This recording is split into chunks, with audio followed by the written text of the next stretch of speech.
c'est la première fois qu'on est présent sur Automechanica. Pour nous, c'est une première. C'était extrêmement important pour plusieurs raisons. On est exposant depuis maintenant des années, depuis 1997 sur Equipoto, soit une dizaine d'éditions. Et on avait cette envie depuis un certain temps d'être présent sur le salon international le plus important, Automechanica. Et on a décidé de le faire et de se lancer cette année dans cette aventure pour trois raisons principales. Bon, la première, il faut avouer que l'année dernière sur Equipoto, on a eu une petite crainte de l'avenir de ce salon, avec la non-présence de certains gros équipementiers comme Bosch, Valeo, Delphi. Donc on s'est dit, bon, on ne sait jamais, il faut peut-être se positionner sur le salon en Allemagne. Maintenant, on est complètement rassuré sur la présence d'Equipoto sur Porte de Versailles, ce qui va permettre, à mon avis, de rebooster et redynamiser ce salon. Et je suis rassuré, mais ça fait partie des raisons.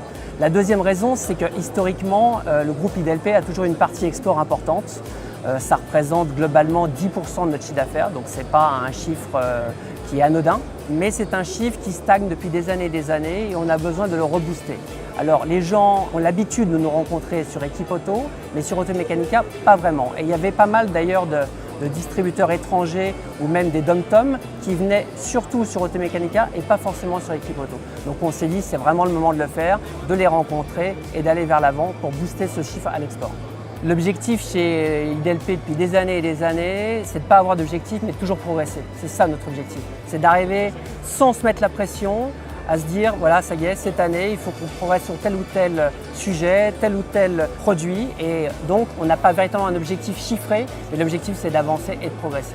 Surtout que le groupe IDLP avance sur d'autres activités en France et donc on aimerait bien garder ces 10% de chiffre d'affaires à l'export, mais compte tenu de l'évolution du groupe au niveau de la France, il faut qu'on arrive à conserver cette partie-là.